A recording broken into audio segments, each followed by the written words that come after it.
So today my topic is really, a particular topic, how Impressionism, right, in a sense, marked the beginnings of modern art.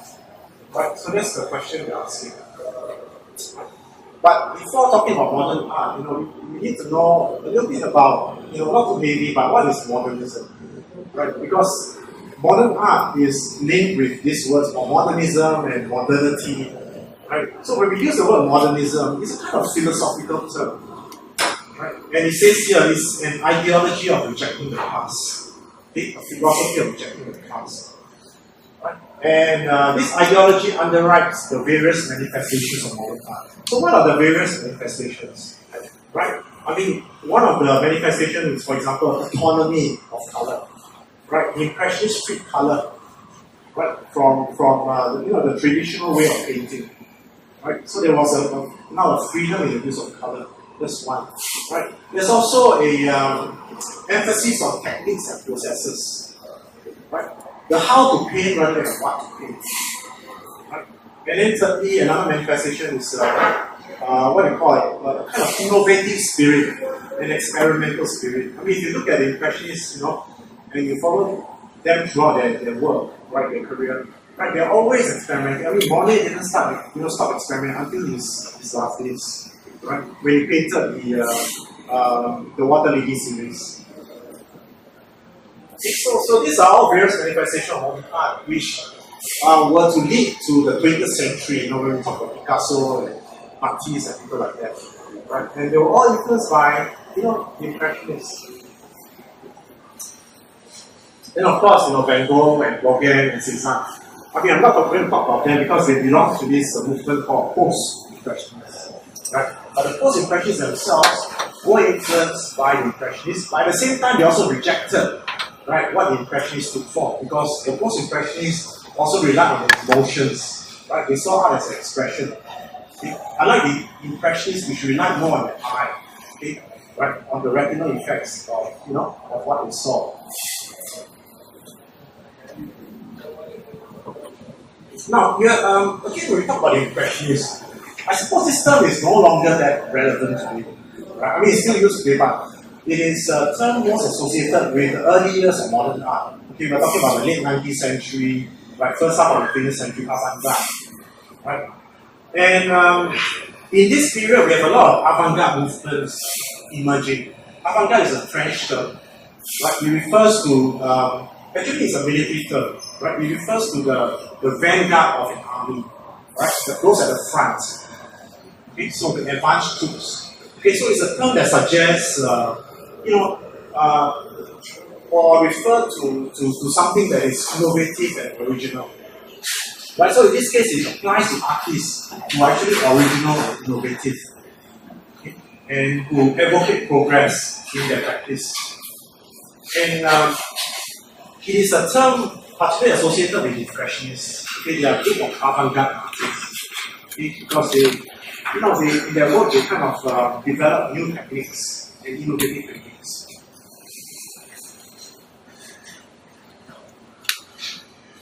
And this idea of modernism has something to do also with ideas of progress, especially a belief in progress. Also changes in attitude. So we are talking about progress, it means changes in attitude, style, techniques. So there is particular belief in progress. And also an idealized vision of human society. Right? And when we talk about Impressionists, there are certain individuals that I will mention at the top that were particularly close to the Impressionists. And one of them is Charles Baudelaire. He's a French poet and writer and critic. Okay, he wrote this influential kind of a book called The Painter of Modern Life.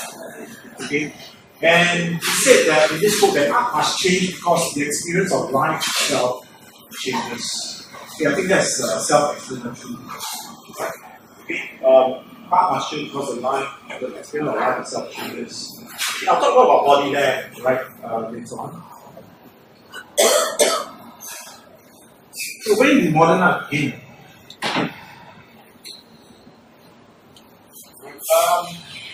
Well, in this Impressionism has always been highlighted as the moment when painting becomes distinctively modern. Of course, before the Impressionists, you have an artist called Edward Monet. I'm going to talk about him. Okay, but he's also regarded as the first modern painter. Right? But I suppose as a movement, Impressionism was really, marked really the start of modern art.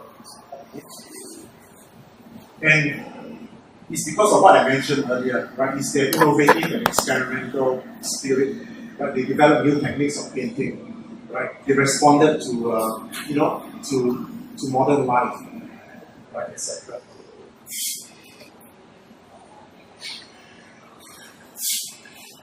And often, even today when we talk about modern art, okay, what immediately comes to mind is France. Okay, because modern art, is really closely associated with French art. Right? And one can understand why, right? Because at that time we're talking late 19th century, right? Okay, France was being established as a cultural capital of Europe. Right? It was a symbol of capitalism, a symbol of modernity, right? And so, in a sense, the Impressionist painters, the artists, they were trying to make sense of this new world forming around them. Okay, this fast-changing world, right? And this fast-changing world was not always good. Okay, in the sense that society was fragmented. There was, people were alienated. Okay, there were problems as well, right? Okay, what you see sometimes is just a superficial appearance, right? So they were trying to make a kind of coherent sense of what they saw. Okay, and that's and we'll see a few of these images today. So what you have is France and especially Paris as a modern metropolis. Okay, and you have the rebuilding of Paris. Okay, if you were to read about how Paris was being rebuilt in the 19th century, right? It was Emperor Napoleon III who rebuilt Paris. And he was inspired by London, right? That was also developed at that time as a modern city after the Great Fire. And he wanted to make Paris great again, worthy, right? He wanted to make Paris worthy of, the French Empire. Okay? And, at that time, in the 1800s, Paris was still like in the medieval period with narrow winding streets and all that. Okay, so, so what Napoleon III did and his advisor Haussmann is that, they created things like boulevards, Paris is known for its wide boulevards. Okay, that's one kind of sign of modernity, right? And they needed to accommodate the exploding population of Paris. From 1800 to 1850, okay, the population of Paris doubled, I think, to 1 million people, right? Just within 50 years. So you have the growth of cities, and also you have the movement of people from rural to urban areas. This is important, right? Not only from a demographic point of view, right? Meaning people moving from, for example, the rural to urban areas, right? With this also, this is connected to a few things. For example, development of the locomotive, an effective rail station and all that, right? And it also led to the emergence of the bourgeoisie, right? The bourgeoisie, and it's important because the bourgeoisie was to become, they were to become the collectors of Impressionist works. And I suppose with this movement of people as well, it also affected artists because artists can now move very quickly from urban areas to rural areas and back and forth, right? Just to paint certain scenes, and that's what they did. People like Monet were constantly on the move, okay, to record scenes that they saw in their travels. And of course, Paris, right? Paris was beginning to be developed as a modern art city. Okay, museums, galleries, art academies. There was already the Académie des Beaux-Arts, the French Academy. Okay, so it was really the cultural capital, not only of Europe, I think of the world at that time. Right? Everyone was coming to Paris. Right? Picasso came to Paris. Who else? Before then, Van Gogh came to Paris. Among the Impressionists, Mary Cassatt, the American Impressionist, came to Paris. Settled in Paris. Right? So Paris was like a magnet that drew artists, right? Okay? From over the world, all over the world.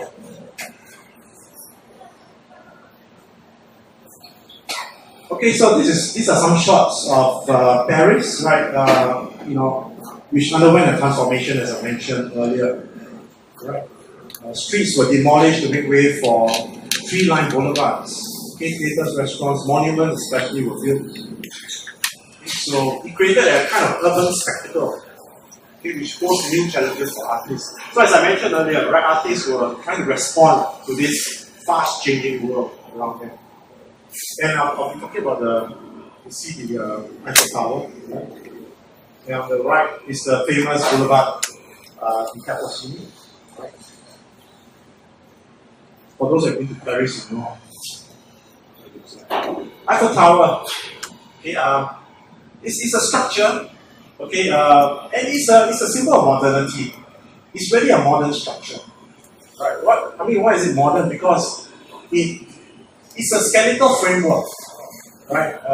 It's so different from the classical kind of architecture we are used to seeing, right? And it's made of wrought iron, and it's open work or lattice work, right? And that's really, what architects are trying to achieve, right, with modern structures, right? The kind of open work which expose the skeletal framework, okay, of the structure. And when it was first unveiled, a group of artists actually sent a petition to complain, and those are the wordings, not only artists but writers and people like that, right? They say that they want to protest with all our strength, with all our indignation, very strong words, right?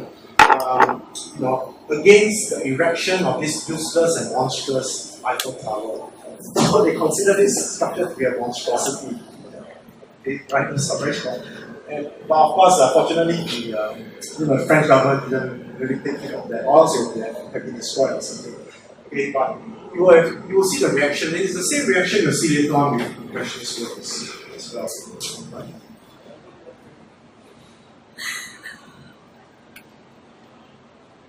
And the Impressionists look at their subject matter, the modern world.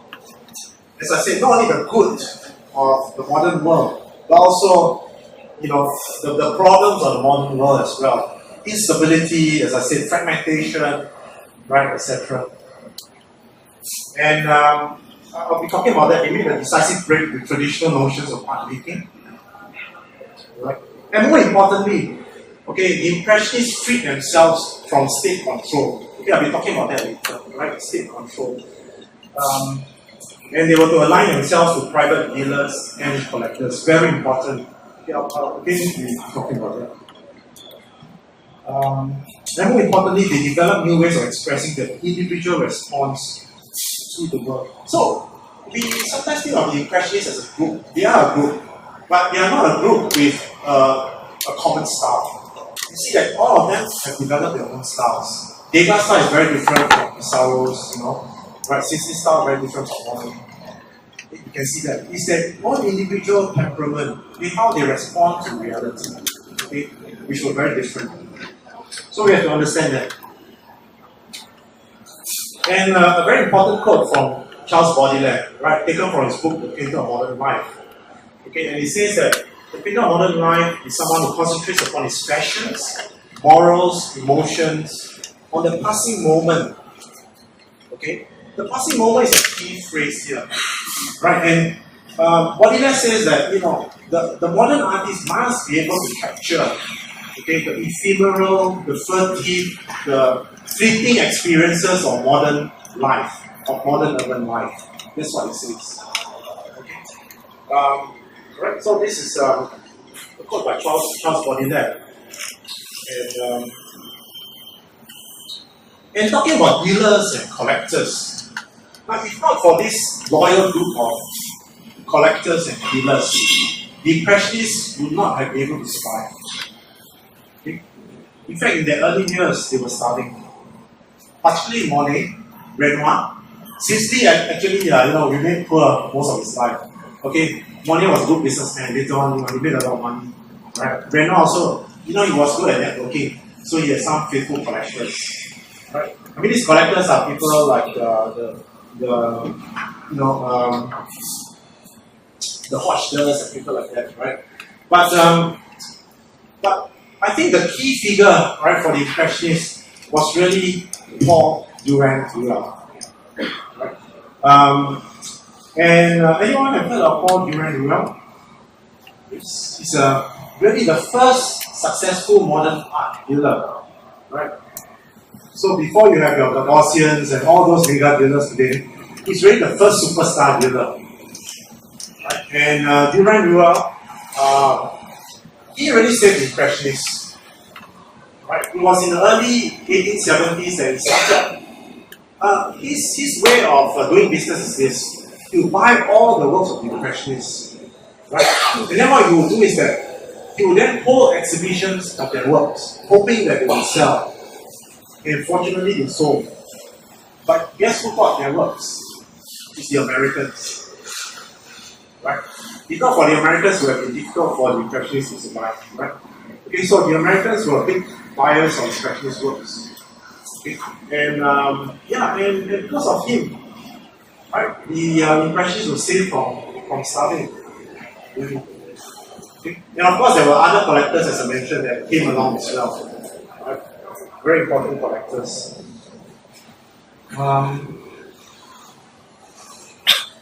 And talking about supporters of the Impressionists, I mentioned Charles Baudelaire, Paul Durand-Ruel, and of course Émile Zola, who was a good friend of Paul Cézanne.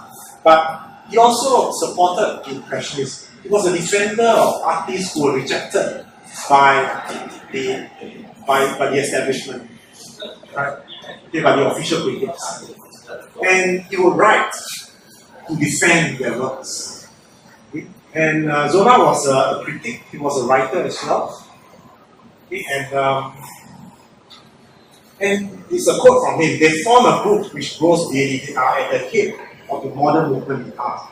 He already recognized this group of artists who were rejected by the establishment, right, as marking or signaling the start of the modern movement. And this painting is a famous work, right? It's a painting by Edward Manet. Now, don't confuse Manet with Monet, right? They are two different figures. And Manet painted this to thank Zola for an article he wrote, right, in defense of Manet's work. Okay, because Manet and the Impressionists, they were attacked, by the official critiques.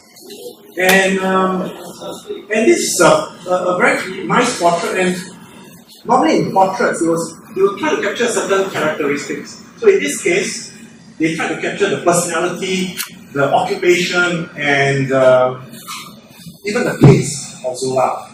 Right? So you will see, for example, on the table, there's a printed brochure. And the printed brochure, in fact, is what he wrote about Manet. Right? I think it's spread on the table in one of the brochures there. Right? And in terms of occupation, you'll see that Zola is shown in a book. He's a critic, he's a writer. And on the table, there's an inkwell as well, and I think a pen as well. Okay, so that alludes to his occupation.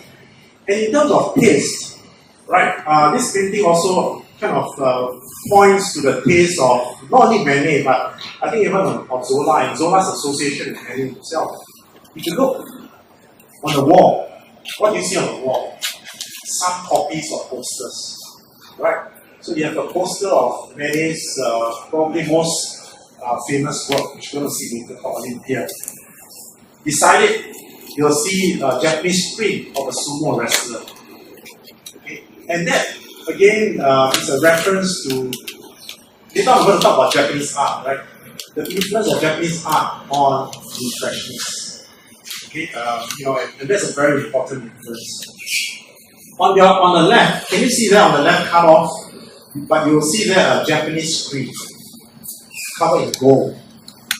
So it's really a tribute by Manet to Japanese art in some ways by this painting. Right, so this painting could tell you a lot, not only about Zola, but even about the artist himself.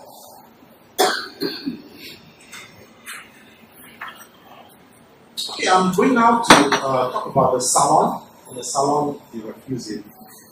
Now, firstly, what's a salon? Right. Now, the salon is an annual exhibition organized by the Académie des Beaux-Arts, meaning the French Academy. Right. And the French Academy had a lot of influence on art, right, in France at that time. Right. So the salon was actually an annual exhibition organized by the French Academy. And each year they will receive thousands of, submissions, right? And the kind of and they will be selected by a jury system. Now, who comprises the jury? Right?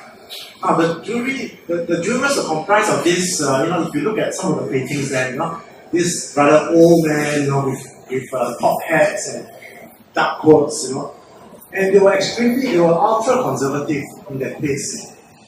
Right? They were probably products of the French Academy, which taught the conservative way of making art. Right? So the winners that they selected, or the artists that selected, also had to fit within their idea of what constituted art. Okay? And so what happened was that, I'll come to it later. You have a statement like this. Because if you were picked as one, or if you have your works kind of accepted, and more importantly, if you have your work won any of the top prizes, right, you will be made for life. The winner of the salon, right, they will normally get commissioned work. They'll be commissioned by the state or the church, right, and things like that, right. So, have you heard of youth, for example? Anyone have heard of youth? Never, right? Why? He committed suicide. Okay? In 1866. But that's surprising because you know why? A decade. Because for a decade, right? Before he committed suicide, every year his work had been accepted by the salon. But just because of 1 year, his work was rejected. He took his own life. Right, yeah, I hope today's vocabulary Okay, never mind. So, what do you have to do to get a work accepted? Is to paint something like this. Okay, this is a work by Thomas Couture. Now, you probably have not heard of him as well, but he became really famous for this work, Romance of the Decadence, because he won the gold medal, right, at the salon. He won the gold medal. Not surprising. Okay, and it's a type of work that the salon, the jury or the jurors kind of, prefer. They are normally big, probably over 2 meters, and they will have a lot of details. It's very detailed, it's very polished. You won't see a brush stroke. Another thing is that they will make references to the classical past. In this case, it's probably Romans, right? The Romans. You'll see Roman architecture, people dressed in togas and all that. Although he's talking about contemporary subject, the artist still uses the Romans, okay, to talk about, maybe the contemporary corruption or decadence. And this is what you call a kind of a history painting. Right? At that time, there was a hierarchy of, paintings that were valued. At the top of the hierarchy are history, religious, mythological, and narrative paintings. At the bottom, you have portraits, landscape, still life. I think still life is, almost at the bottom. Right? So if you were to submit works with a religious or historical theme, your works are bound to get accepted. Right? So this work, as you can see, won the gold medal. Right? But if you look at the caption below, right, it's exactly these kinds of works that the Impressionists rejected. Okay? Because they considered this to be, imaginative or kind of idealizing kind of works. Right? That were kind of stuck in the past. Right? Okay, and this kind of work, the style is called academic realism. Right? It's a kind of style that was taught in the art schools at that time, the French Academy. They would teach you how to paint these kinds of works, which the Impressionists refused to do. Right? So you can imagine that, well, a lot of the Impressionist works were rejected, and they were probably sent to the graveyard. Right? So you see here, okay, right. This is a caricature by Monet, who's a printmaker. Right? And right here, so here he depicts probably his own works, right? Okay, at a funeral procession. And if you look at the words, it says revolutionise, right? Now, okay, before I come to menu. Oh yeah, okay, I'll mention that when I come to now, a quote by Zola. And it's an interesting quote because Zola says painters, especially Monet, do not share the masses' obsession with the subject. What to paint? To them, the subject is only a pretext to paint, meaning how to paint. Whereas for the masses, only the subject exists. Okay, so, and of course, I'm going to show you the two famous works by Monet. And as I mentioned, Monet was really regarded, is regarded by some historians as really the first modern painter, right? Although he did not depart, totally from, the classical, or traditional painting. Right? What he did was he reinterpreted, the works of the masters in a contemporary way, right? Or if you like, in a modern way. So, for example, this is a very famous work. Some of you have seen it. Okay, the Déjeuner Select, right? Luncheon on the Grass, and it was based on a couple of paintings. One is a painting by Titian, the Renaissance painter, a kind of pastoral scene, and the grouping itself was based on a print by Renoir, right? I think Renoir was also a Renaissance, artist. And it shows a group of 3 people, right? You have 2 clothed men, right, dressed in a very smart kind of coat or suit, and then you have this naked lady sitting amongst them. Okay? And one is not sure what is going on. Why is she naked and the two other men are clothed? Right? And then at the foreground, the left foreground, you'll see a kind of a still life composition. They're obviously having a picnic. And then at the back, you'll see a lone kind of woman at the back. Okay, we don't know who exactly she is. Okay, she's like washing herself or something. Right? Now, this painting was attacked. It was submitted to the 1863 salon. Of course, it was rejected. Right. And of course, it was rejected really, I would say, on 2 grounds. Right. The first is aesthetic. Okay, if you look at the painting, there's really no depth. Okay, maybe the woman behind leads your eye to the background, really provides some depth, but it's actually quite. Okay. I think it's battery.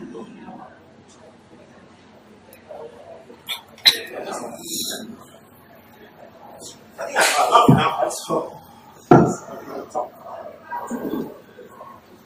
Yeah, so as I mentioned, there's really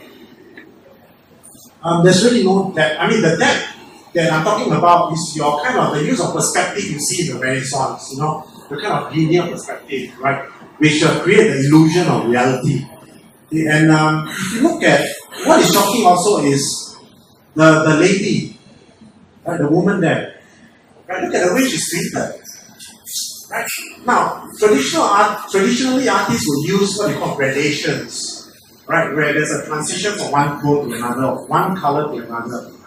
Right? But here, there's a kind of brutal contrast. If you look at the figure of the lady there, right, the naked woman, right, it's almost flat. She's painted rather flat. Okay, so this painting is it is very flat, it lacks equal depth. Okay, and if you look at the details, okay, the details are also rather it's a rather sloppy painting. It's not as detailed as what traditional paintings used to be.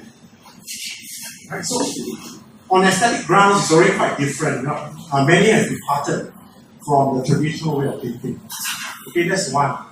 And secondly, of course, is moral grounds. Right? Moral grounds. But you ask yourself, well, there were so many paintings before this painting depicting women in the nude. So why is this painting creating so much controversy? Right? Well, it's because this lady here, she's actually a contemporary, right? She was a contemporary at that time. She isn't what you call a goddess. She isn't a Venus, right? Or whatever Greek or Roman goddess. Right? She's actually Victorian. Victorian was a model who used to pose quite a lot for men. Right? So she's an actual person. And the two men, they are a brother and a brother-in-law of Monet. So he actually used actual real people for his painting. They are not some mythological figures. And that shocked the Parisians. They are not used to seeing such contemporary paintings. Right? Was painting used common adapters? Sorry? Was painting used common adapters? Oh yeah. Yeah, but they're always disguised in the come later, right? Disguised some kind of goddess, actually Venus. Right? And people were shocked at this, and then it was rejected. And 1863 out of 5,000 submissions, over 3,000, more than half were rejected. And that caused the emperor some concern. Okay, so in 1863, he started another exhibition. It's called the Salon des Refusés, right? The Salon of Rejected Works. So this painting was shown there, and some of the rejected went, you can imagine, they went there just to mock at the paintings. Right? But that was important. That was really the start of artists, becoming free from state control in some ways. Yeah, many, this is talking about another of his famous work. Okay, they are raining insults upon me. He's talking about critics of the public, and all the people who kind of, mock his works. And of course, he's talking about his famous work. This is probably his most famous work, Olympia. Okay. And, as you mentioned, right, this painting is in the tradition of European nude painting. The reclining nude, right? And it started in the Renaissance with Giorgione and Titian, right? And Titian had a similar painting called Venus or the Dino. Okay, also like this, right? Reclining nude on the page. What's the difference between Titian's work and this work? Titian's work is the Venus, right? Venus, so it's a goddess, right? Olympia, on the other hand, is not. Again, it's suspected that this is Victorian, the model for Monet. So, she was a woman living at that time. And worse still, she's thought to be, this figure is thought to be a prostitute. Right? Not only not a goddess, but a prostitute.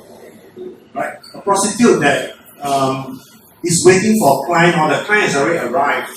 Okay, giving her a bouquet of flowers, carried by the black servant. Right? And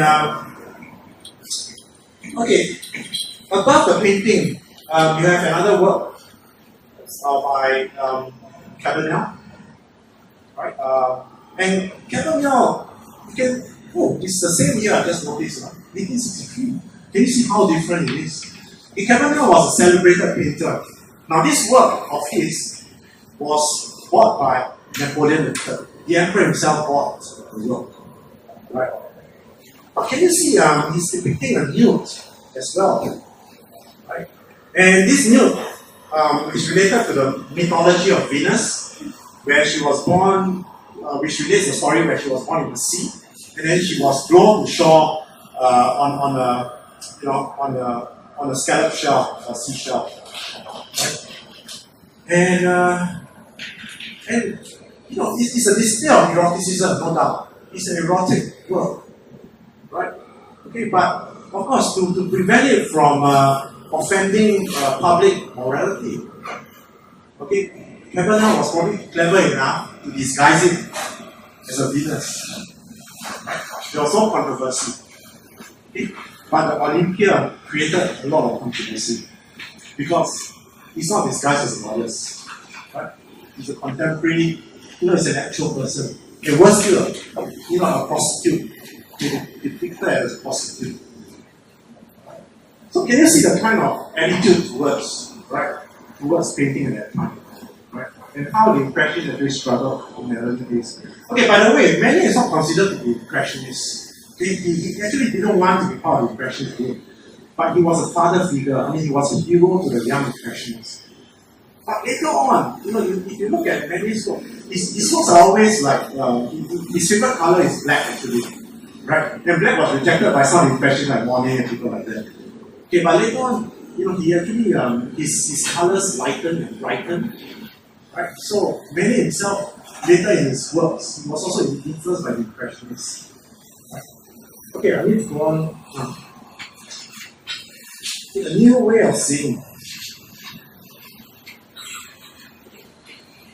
Okay, and this is, Okay, this is a quote by Claude Monet, and he says, "A veil had been torn from my eyes."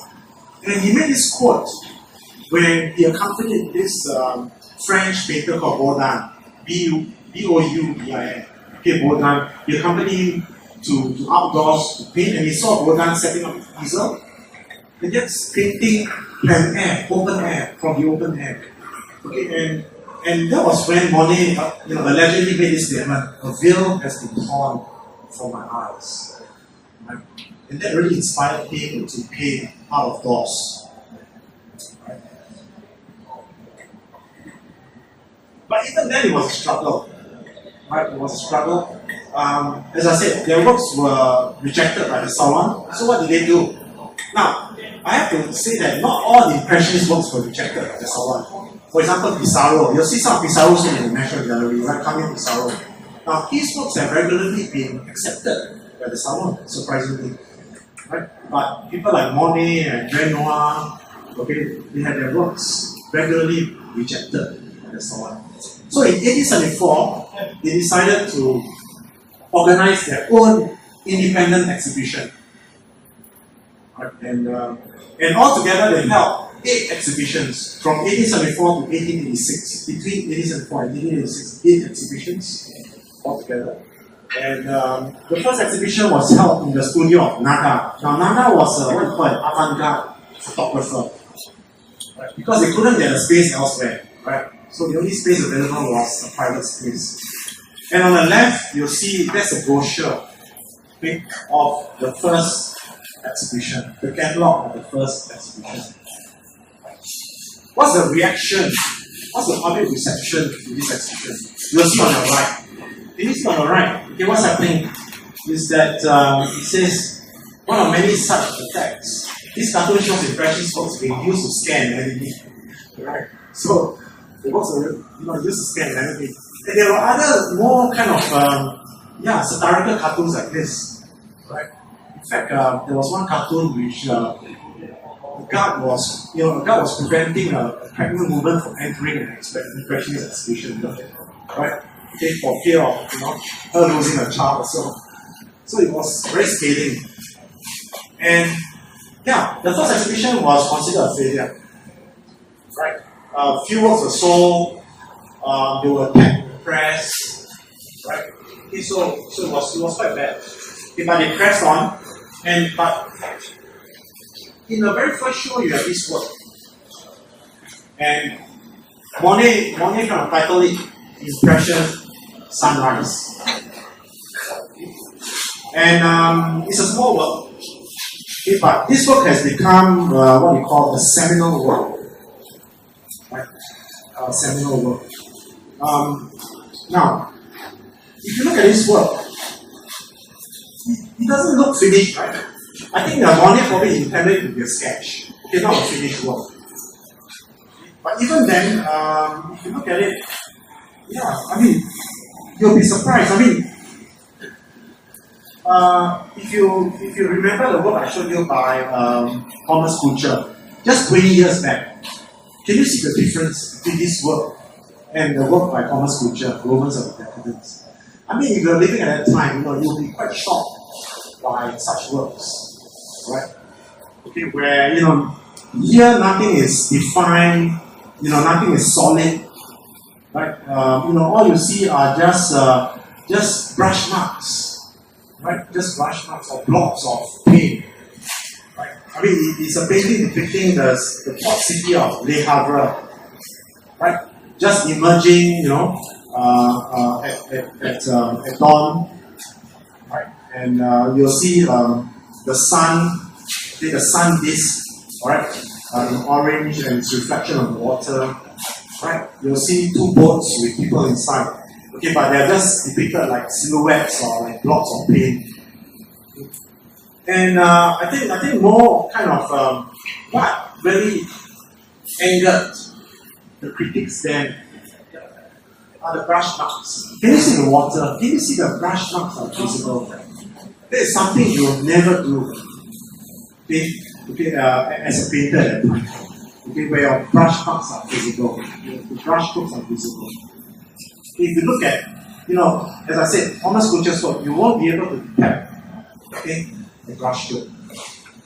So that's what, angered critics at the time. Critics like Louis Leroy, if you look at the caption below, what did he say?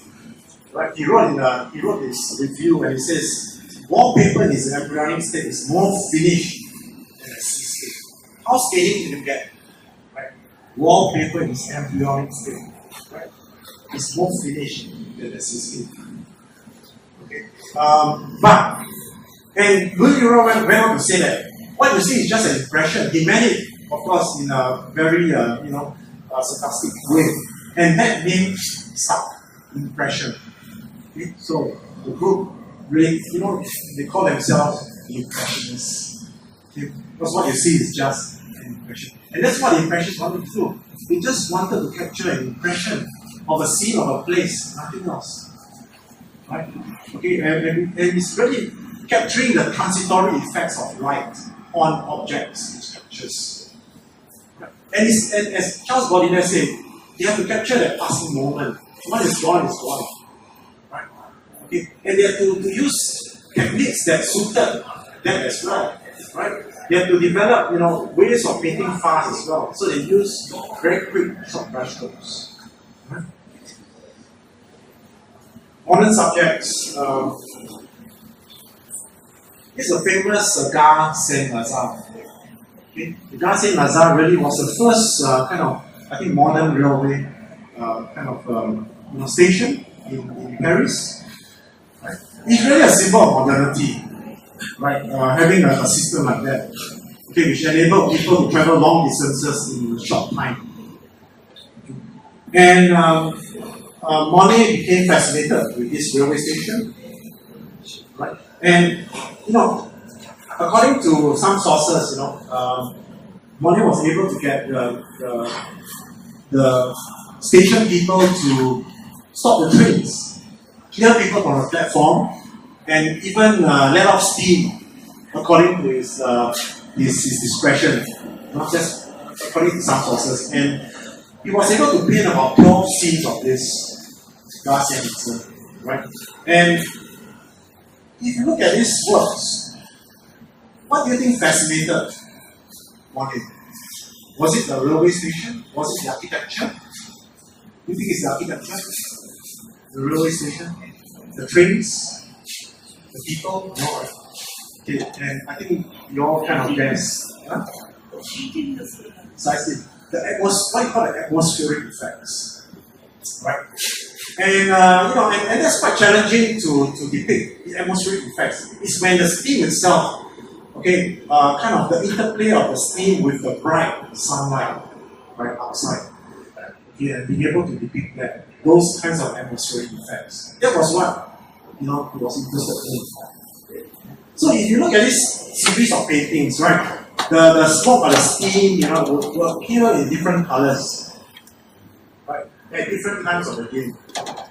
Right? So yeah, it's a. I don't think they're showing it at the National Gallery, but anyway, is one of his most famous series.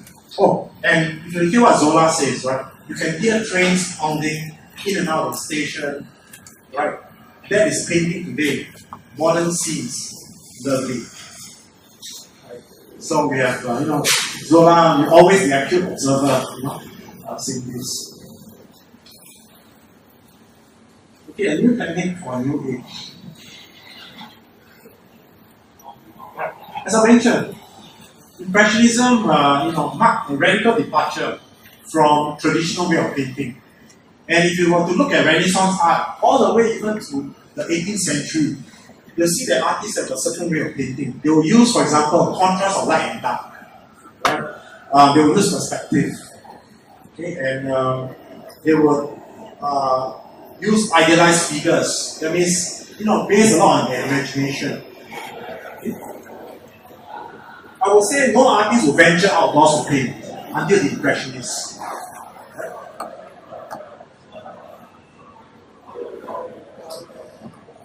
And this is a quote by Pissarro. Now, if you go to the National Gallery, there are a few works by Camille Pissarro. He was really the father figure of the Impressionist movement. He was a mentor to some of the Impressionist artists. And he says, this is an advice for painters, maybe an advice for young painters. Right?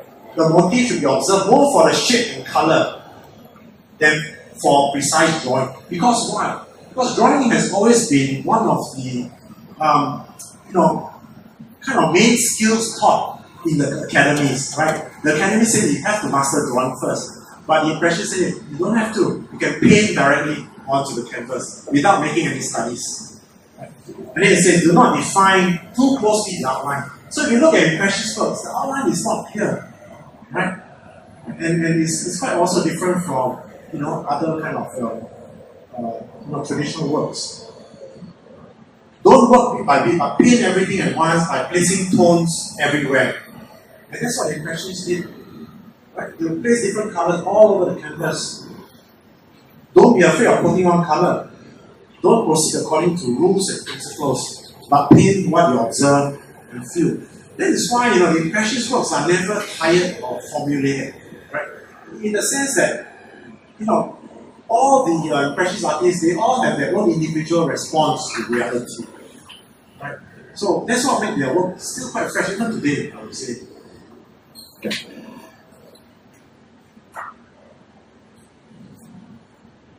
So what the Impressionists did was that they rejected the tonal basis of painting. As I mentioned earlier, there's this term called chiaroscuro. Okay, it's an Italian term meaning the contrast of light and dark. Right? It's a modern technique which makes a figure or a scene appear three-dimensional. The Impressionists rejected that. They rejected dark and somber colors. For example, Monet almost disavowed black in his works, right? Okay, and careful modeling, okay, painstaking finishing, okay, and mixing colors. Now that's important. Traditionally, what painters would do, artists would do, is that they will mix their colors before depositing them on the canvas. But here, the Impressionists applied colors in a pure way. They didn't mix them. They placed pure colors side by side. They rejected traditional subject matter, as I said, right? Historical, mythological, religious scenes. They rejected those. They rejected lasers. Lasers are these thin, semi-transparent, transparent kind of layers you put on top of a pigment. Okay, so they rejected that as well. And instead, the Impressionists preferred white or creamy colored ground. For example, they used red white. Okay, and they'll use it for the ground, so that it could lighten up their palette. Okay, that's why their works are always very bright and vibrant. Okay, they painted with what you call choppy or broken brushstrokes. Okay, applied rather quickly. Of course, there are some variations in the method in how they paint. Okay, Degas, I have to mention that he had a classical training, so he would always do studies as well. Okay, so Degas is one of the few Impressionists who did studies before he actually painted, but not Monet. Monet could finish a painting in 1 to 2 hours outdoors. okay, without any studies. Okay. And as I said, they juxtapose primary colors and complementaries. I'll come to that, right? Without mixing or blending. Took contemporary society as a subject matter. Painted in open air is called plein air. And painted wet or wet, meaning to say they applied paint while the prior application is not dry. Okay, and what that did was that it will make your contour soft. Okay, so there are no like hard edges in Impressionist works. Right? And it also helps to modify the color that went previously, right? Before you apply the next color. So that also is a characteristic of Impressionist works. And more importantly, instead of glazes, they prefer to use impasto. Right? Impasto is the application of thick paint. And that serves to give things like texture to your painting. And it serves to give expressive quality to your painting. Right? And in fact, of all the Impressionists, it was actually Bert Morisot, the female painter, who actually used impasto a lot. Whose works are the most expressive among the Impressionists. But of course, it was Van Gogh who really mastered the use of impasto in his work. Right? If you look at Van Gogh's work, right, he uses very thick kind of impasto. So as a result, the Impressionists achieved greater luminosity and brilliance of color. Okay, because of all this. And it's the tube. Now, prior to the invention of the tube, now again, science and technology, okay, allowed the Impressionists to be innovative. Right? Now, of course, conversely as well, the Impressionists were open, to all these latest developments in science and technology.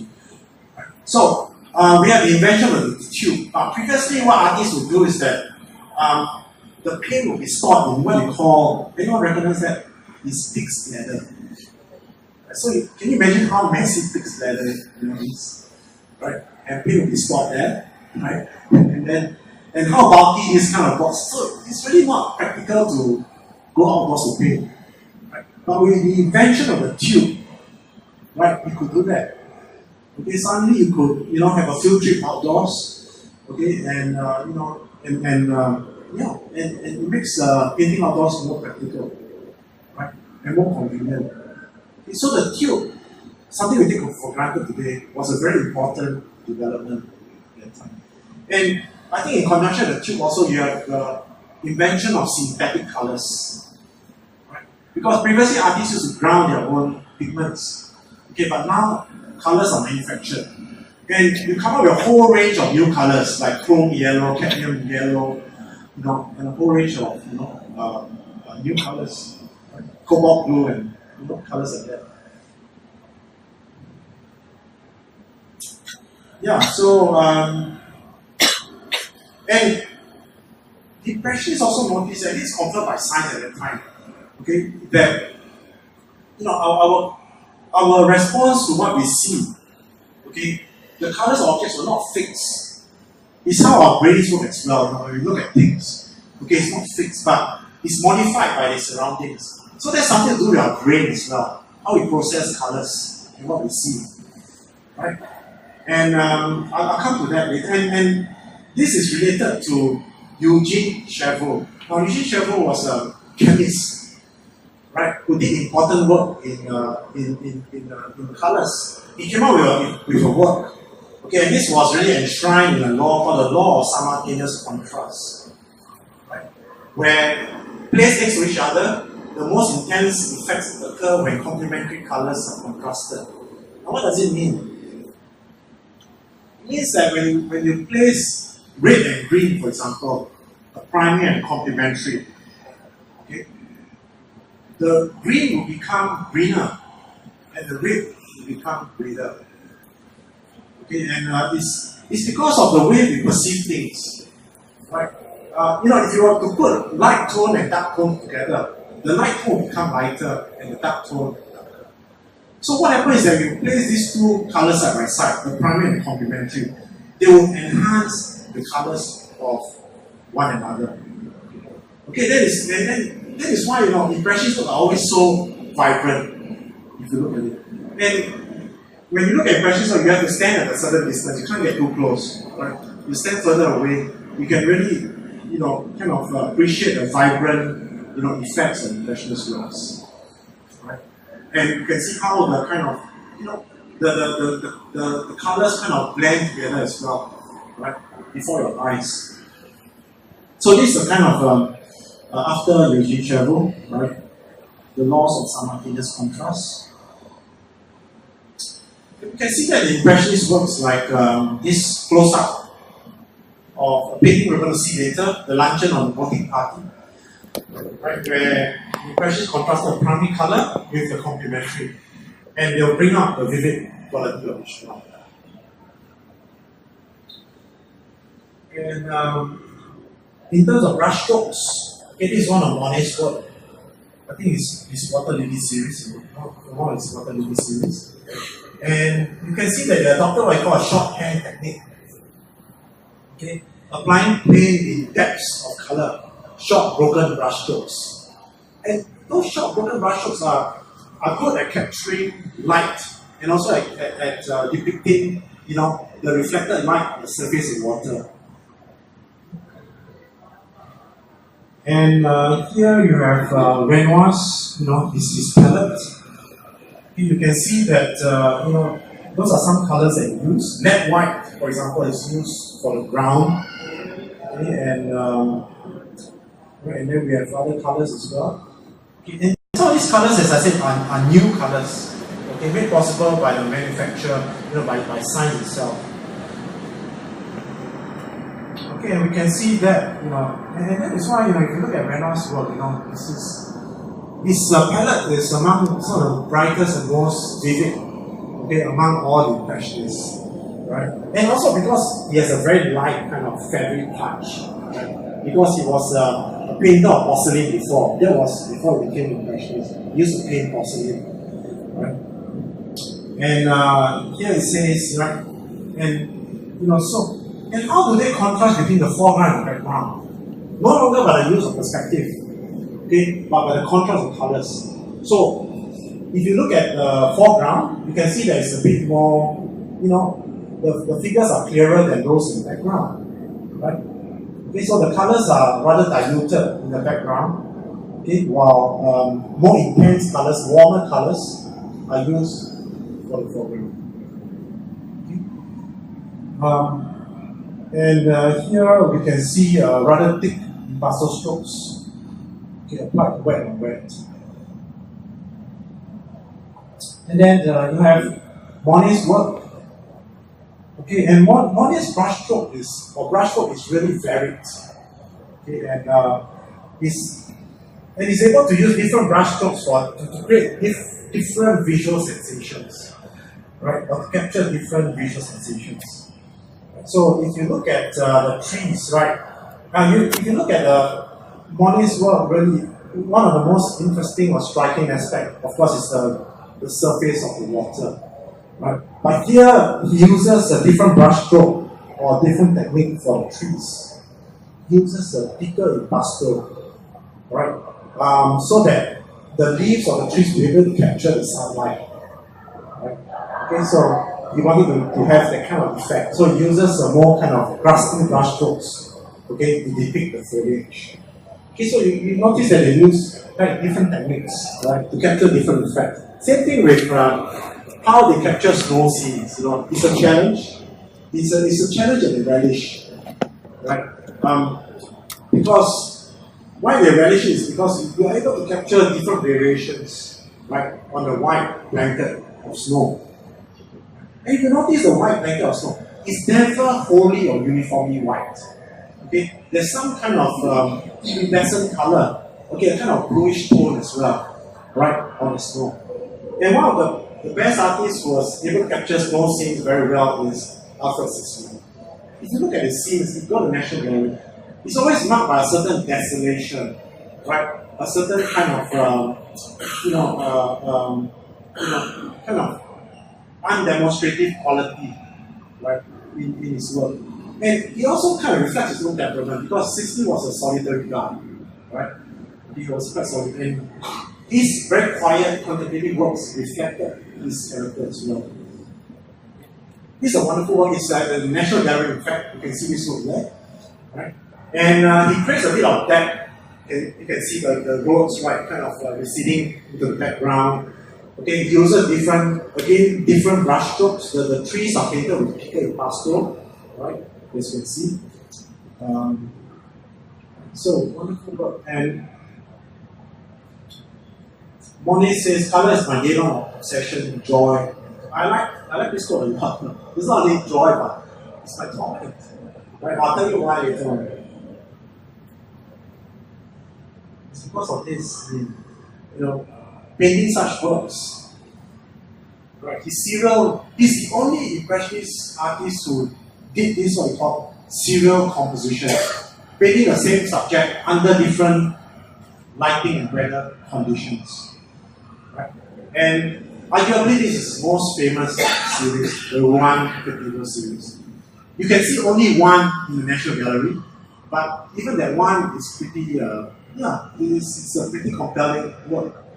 Right? And you have to stand a certain distance to appreciate how he was able to capture the light bouncing off the facade, okay, of the cathedral.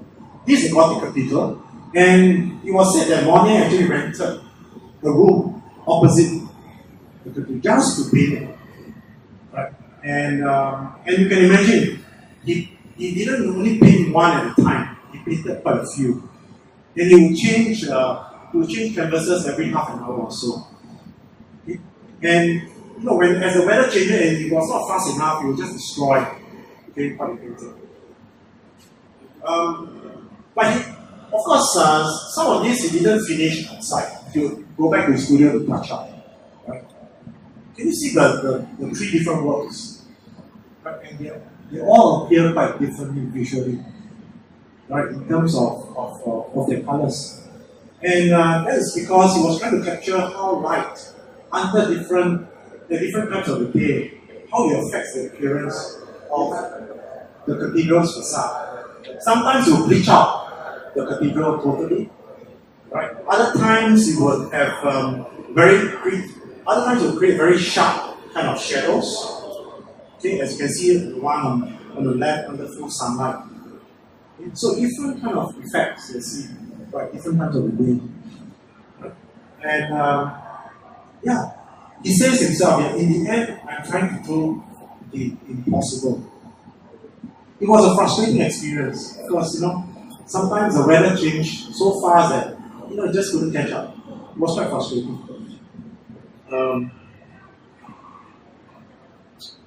I thought I would include quotes, and this is a quote by Cézanne, who says of Monet, right? Only an eye, but God, one an eye. Right? Of course, it can be read both ways. It can be a tribute to Monet himself, because Monet almost went blind before his death. Right? But still he continued painting. But it can be read in a sarcastic way, where Cézanne, meant to say that the Impressionists of Monet only rely on their eyes to paint. Right? Okay, they're only concerned with perceptual reality. Whereas Cézanne, Gauguin, Van Gogh, right, they express their emotions in their work. Okay, especially Van Gogh and Gauguin. Okay, not so much Cézanne, I would say. Right? But Cézanne himself, he didn't really, he reinterpreted the scene that he saw, right? So he went a bit further than the Impressionists. Okay, so it could be meant as a kind of sarcastic remark as well by Cézanne. Okay, influence of Japanese art. There's this term called Japanism. Right? Now, Japanism is was a word coined by this art critic called Philip Berti, B-U-R-T-Y. And Philip Berti was, he kind of promoted Japanese art and design as a way of revitalizing French art. But as a term, this term refers to the craze over things Japanese, right? Japanese things, art, design, what have you, right? So, and we see this Japanese art having a particular kind of important influence on Impressionism. Okay? And And we are referring to a kind of art, it's called prints, ukiyo-e prints. UKIYO, and then dash E, okay, ukiyo-e prints. And ukiyo-e prints became very popular in 19th century Japan. Okay. And in Japan, they were collectible items. They were kind of a popular art form. People just buy them for a few cents, and probably, pasted them on the walls or something, right? But what happened is that there were so many of these ukiyo-e prints around that merchants used them to wrap, luxurious goods like porcelain before shipping them overseas to places like France. So when the French merchants, kind of unwrapped, they were fascinated by these prints, right? And that was in the 1850s. And after this craze started, right, you had exhibition of Japanese prints, being held in Paris. Shops began to open, selling Japanese, art and design, art and craft, right? Artists were crazy about Japanese art. Monet built a Japanese bridge, right?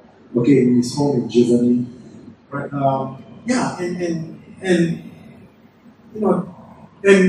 People like Monet and Degas especially and Van Gogh, they were avid collectors of Japanese prints. And it influenced their art as well. I'll tell you in what way. Okay, this is a quote by Charles Baudelaire. And it says that before the arrival of Japanese books, right, or Japanese prints with light, okay, no one had to sit himself on the banks of the river, side by side, okay, and put side by side on his canvas a roof framed with red, whitewashed wall, green poplar, yellow rose, blue water. So what it means is that, in a sense, he said that using colors in a more expressive way than before. Right, because the Impressionists, it was really because of Japanese prints that the Impressionists had to use colors, right, in an arbitrary way. Not as arbitrary as the post-Impressionists like Van Gogh and Degas, okay, but still in their use of colors, they departed from the way that colors were traditionally used, right, okay, by the Renaissance painters and people like that, right, and to borrow from the Japanese was a sign of modernity. Now, what is modernity? It says here, showing oneself open to novel means of expression. It means modernity. Okay, so by following or copying the Japanese was also a sign of modernity. And if you look at this Japanese print, they are heavily stylized. Okay, they have very simple and clear contours. They didn't use perspective in the way that Western artists use. So how do they create perspective? By the way, Japanese prints were almost quite flat, okay, but they also suggested perspective by overlapping forms, by cropping off the edges. Compositions were almost asymmetrical, right? So they will show things from a variety of unusual perspectives, and also there's a use of brilliant colors. And you can see how Japanese art influenced the Impressionists. On the right is a work by Kiyonaga. And it's an example of ukiyo-e. Ukiyo-e means pictures of the floating world. Right? Pictures of the floating world. And it depicts scenes from Edo, Japan. Right? Tea houses, actresses, sumo wrestlers, okay, brothels. And some of these subjects were also can be seen in works of Impressionists like Degas. Okay? The work on the right, I don't know whether they are courtesans, okay, but a lot of ukiyo-e prints also depict courtesans. And in Degas' work, there are clearly prostitutes here depicted, waiting for clients. Right? And okay, that's one. In terms of subject matter, you see similarity, but more importantly, in terms of composition, can you see Degas' work? The use of pillars as well. It's a kind of compositional device. Okay, you can see it in Kiyonaga's work as well. Right? The use of pillars and also the cropping off at the edges. Right? We find another similarity there. And you can see some more similarities here as well. I suppose the flatness of the picture as well. And more here. And Mary Cassatt. I don't know. I think they also they don't have a work by Mary Cassatt in the exhibition, but she's an important impressionist painter. There are two important women impressionist painters, Bert Morisot and Mary Cassatt. Right? Mary Cassatt was born in America. She's American, born to a wealthy family, but she settled in France, and allegedly she had an affair with, or rather, became intimate with Degas. Right? There was some kind of suspicion of affair, but it's not really confirmed. Right? And again, I show you this to show the similarities, and of course, the famous Japanese printmaker Hiroshige. Right? Can you see the similarity in terms of the close-up, the cropping off of the edges, right, and all that? And Mary Cassatt here, this is a rare scene from her because it depicts a man. Because in many of her works, they show normally women subjects, right? Her favorite is mothers and daughters. Okay, because the female impressionist artists, they were not allowed to go to certain places like cafes to paint, right? So they painted mainly domestic scenes. So here, in terms of perspective, in terms of composition as well, right? We see the influence of the Japanese prints as well on impressionist works. Okay, let me go on because of time. Just said, not too much to go. Photography was a very important influence. Okay, people thought that when photography was invented in the 1840s, painting would be dead.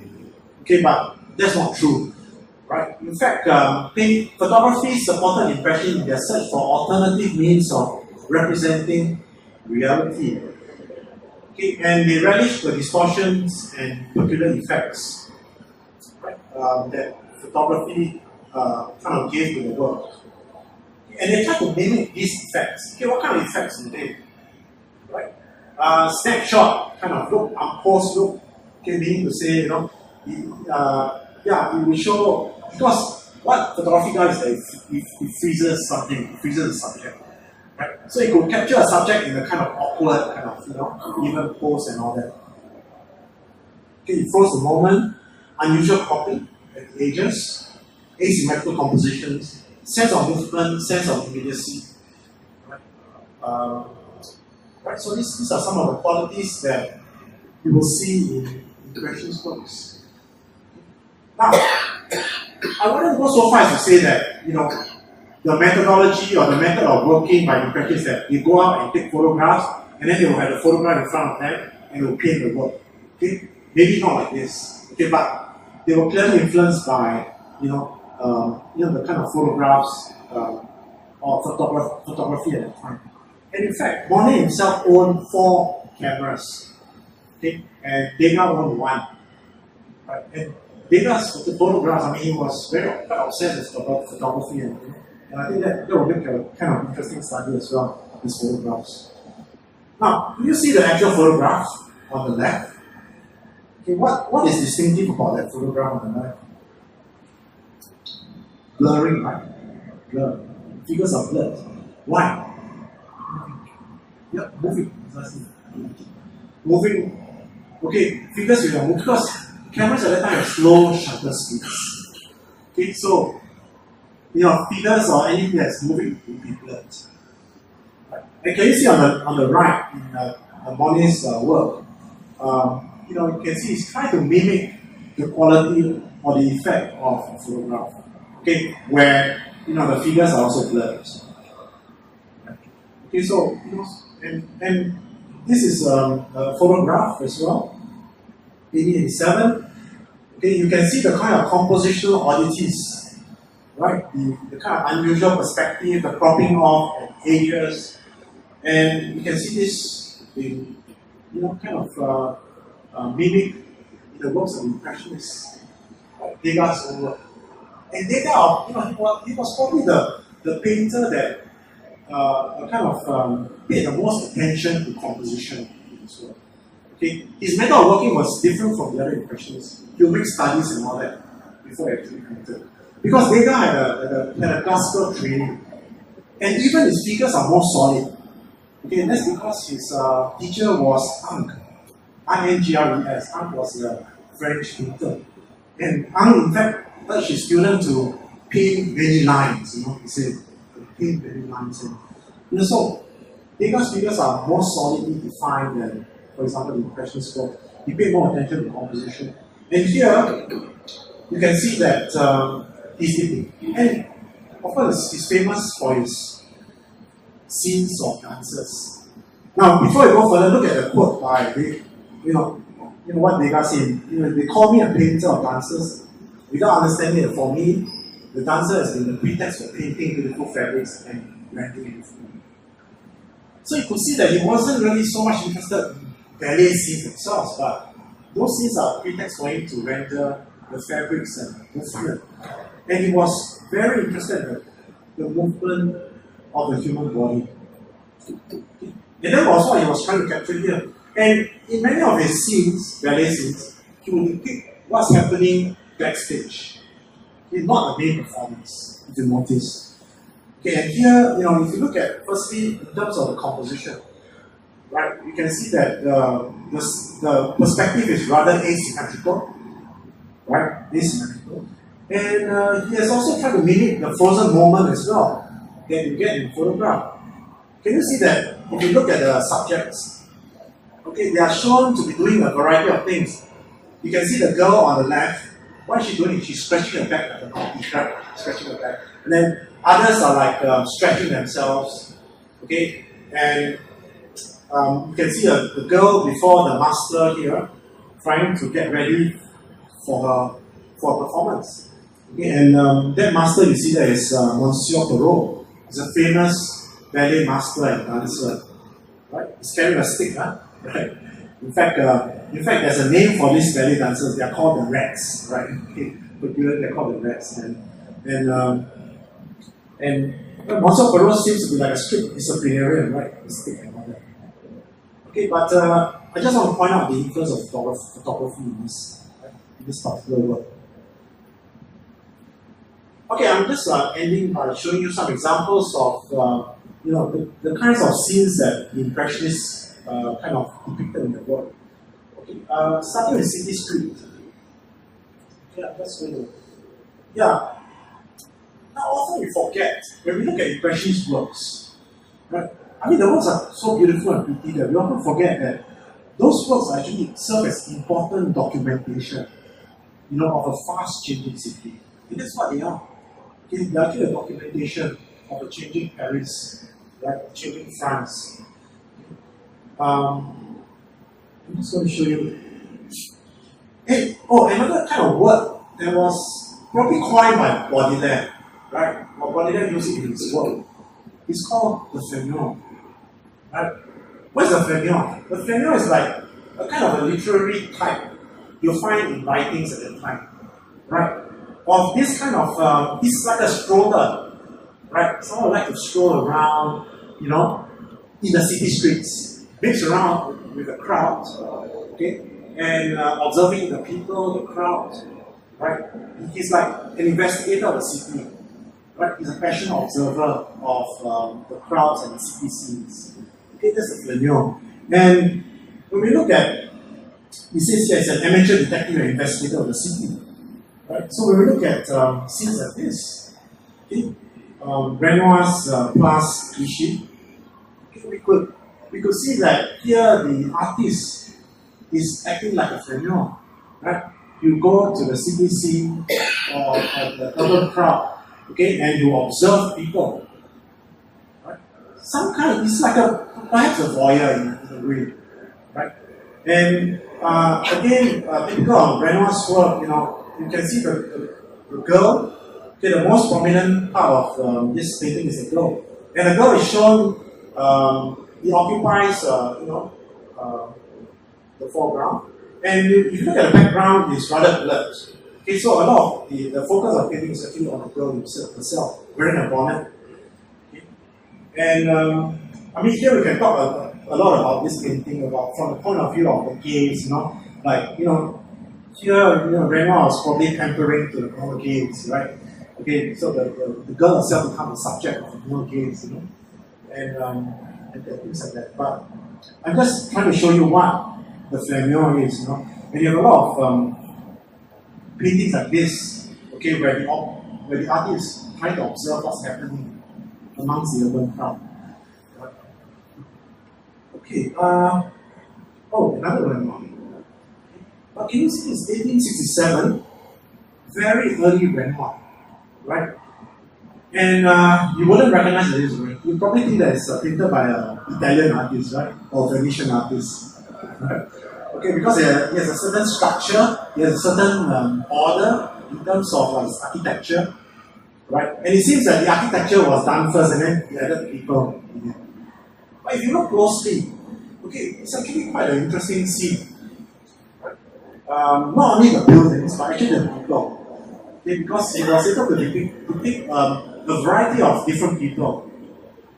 So you have, he will depict the leisure ladies, okay, the dandies, street urchins, soldiers, people like that. People queuing up to take the ferry, right? On the background, you have the dome of the Institute in France, okay, and so it's but I think what's distinctive as well as the shadows.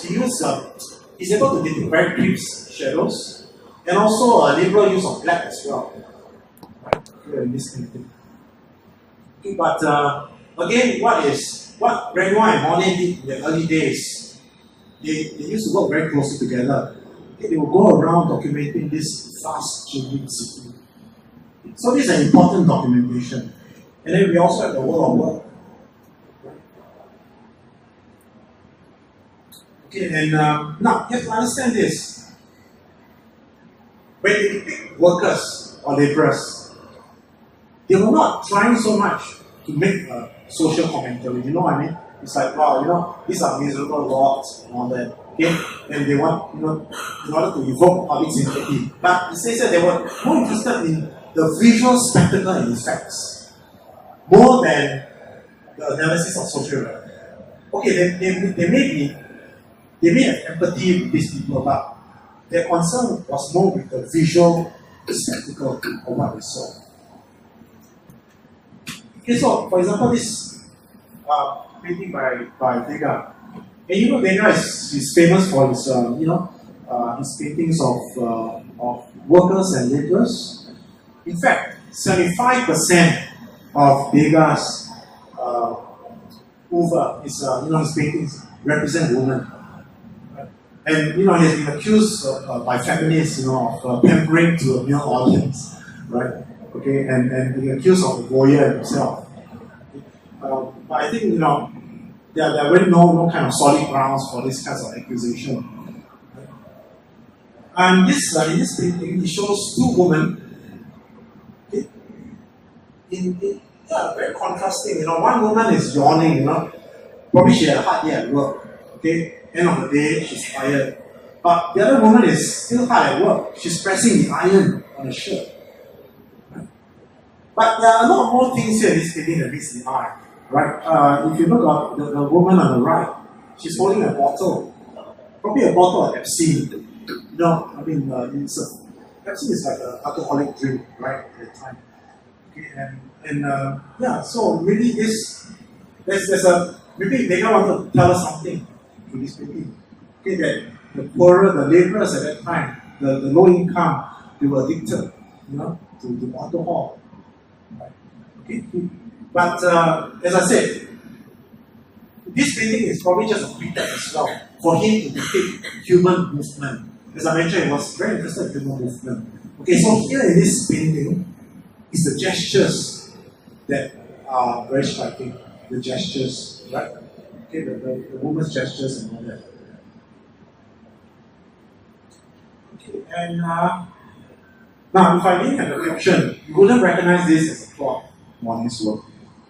Again, if you look at the year 1875, it's very early, right? And you wouldn't recognize the Monet's work because the color is almost hidden. The tone is it uses almost earthy kind of bright, somber colors. Okay? But I think that it's a brilliant painting in the sense that the colors themselves describe the scene. Okay? Because here, what we see here is, is depicting a scene of workers, right? Transporting, goods, okay, from a ferry to probably a nearby warehouse or factory. And these workers, if you notice, they are walking along like ramps. Okay, but again, in this painting, he doesn't depict the workers solidly. Okay, so they remain as anonymous workers. Right? So there could be a kind of social commentary, but I wouldn't want to bet on that. Okay, it's more that we look at this scene as a visual spectacle. Right? It's an excuse for him to to translate this scene in his own kind of style. Right? And framing this scene is the bridge there. I think it's the Clichy Bridge, if I'm not mistaken, right? And so this is an early Monet depicting, and subjects of workers are very rare in Monet's work. So this is quite a rare work depicting laborers. If you want to go and bear with me, what are leisure? So with industrialization, there's a distinction now between work and leisure. There's a clear distinction, right? You work hard, you play hard, and things like that. Okay, so a lot of I would say recreational establishments began to sprout in Paris. Right? One of the most famous popular places is this boating and bathing resort called La Grenouille. Right? La Grenouille, and this actually is a very daring picture. Now, why do I say daring? Right? It's because in this picture you see an intermingling of different classes and different sexes. Men and women coming together. And the women, if you look closer, they are in bathing costumes. So it's a very rich kind of scene. Right? But this is an early Monet, and this, in fact, this work and another painting by Renoir, quite similar as well. Okay, these works were regarded as the start of the Impressionist style. Right? Okay, it's an early Impressionist style, but it really sets the kind of paved the way for Impressionism. Right? These paintings that he and Renoir did at this place, La Grenouille. Right? And what do you find distinctive here? What's the most distinctive part of this painting? There was to mark Monet's work as well. Precisely, it's the water. He's always interested in the surface of the water, the reflected light. And that is carried all the way through until his Water Lady series, precisely. Right? Okay, and brilliant. Look at the reflected, the rippling water, the reflected light. Right? And also he blurred the details. He blurred the foliage behind the people. Are not well defined and all that. Right? Just a few more to go. And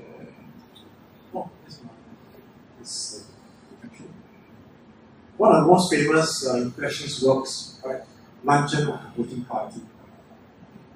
And now this scene takes place in Maison Fornaise. Now Maison Fornaise is this kind of recreational, like a resort as well. Okay, started by this man called Alphonse Fornaise, right? And it's a place where you can go to rent boats, you can eat, dine and wine, and you can even rent a room to stay, right? Okay, and here Renoir depicts a group of people. It's like a big portrait. It's a portrait, in fact. Okay, all those people are actual people, right? It's a group portrait. Okay, they are whining and dining, having conversations. And what is striking about this work, besides the color and the light, okay, is the composition. Okay, Renoir has divided the people into groups of people. Okay, so in the foreground, around the table, you have one group. On the right, in the middle right, you have another group. In the background, you have two other people conversing. Right? And here, and this painting is also really a kind of it reflects modern Parisian society. The modern Parisian society where different classes of people intermingle together. Actresses, art critics, historians, right? They're all coming together, talking and chatting with one another. Right?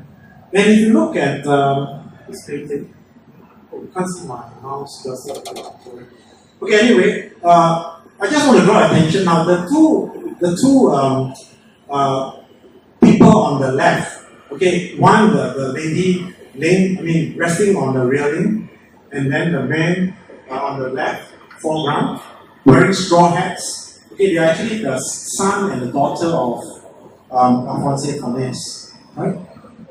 And then there are other people, actresses and collectors and all that. But in the foreground, the man wearing the straw hat.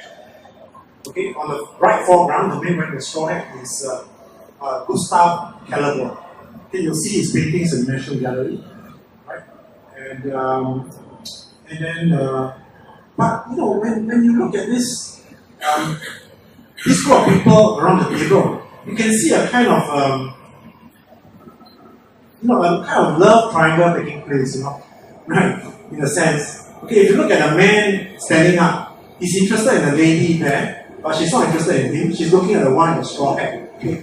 But he's not interested in her. He's looking directly across the table at this woman called Aileen. And Aileen was actually the future wife of Renoir. Right? Okay, the one on the left. Right? So there's a kind of a social relationship there, interesting social relationship taking place there. And I have a quote by Renoir as well, where he says, "Why shouldn't art be pretty? There are enough unpleasant things in the world." And that's Renoir, right? He's a painter of pretty flowers, pretty children, women, flowers, children. Okay? And lastly, I just want to highlight, that you often forget that Impressionism has such an impact and influence on 20th century modern art, even abstract art. Right? Because you really think about it, right? The Impressionists were not really interested in the subject.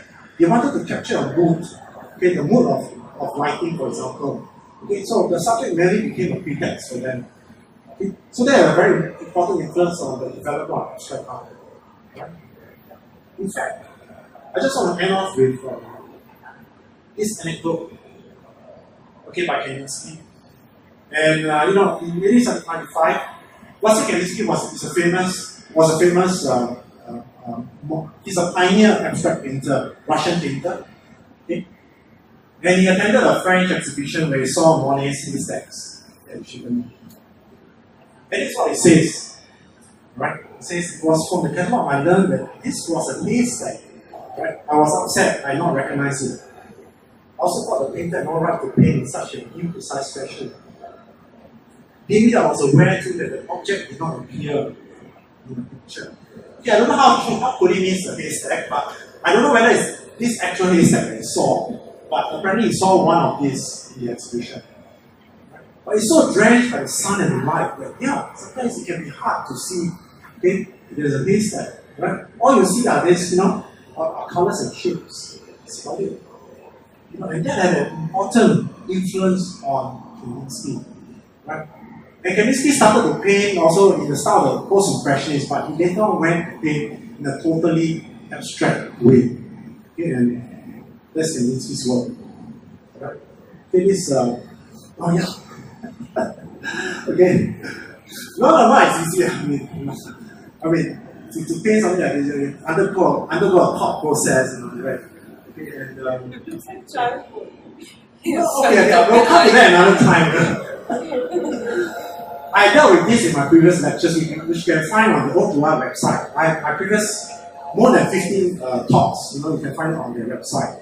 Right? Go to the website, and you can just watch the full video. Right? And I want to lecture on abstract art as well. And I address this issue of, And so, if you look at this work by Kandinsky, you can't detect any subject. They are just colors and shapes, right? Without any discernible subject. Right?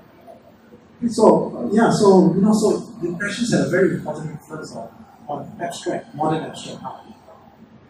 I just want to end with the joke. Right? So, this joke is a guy in Paris, right, nearly got away with stealing several paintings from Louvre, right? So after he planned the crime carefully, he broke in, he stole what he wanted. Okay, but what happened after that? He was captured. Why? Because his van ran out of gas. Right? And so when he was asked how to mastermind such a crime and make such an obvious mistake, his reply was, what do you think his reply was? I had no money to buy the gas and make the van go off. Right? Yeah, I mean, I didn't kind of discuss and go, but anyway. Alright, thank you very much. If you have any questions, yeah, take a few questions.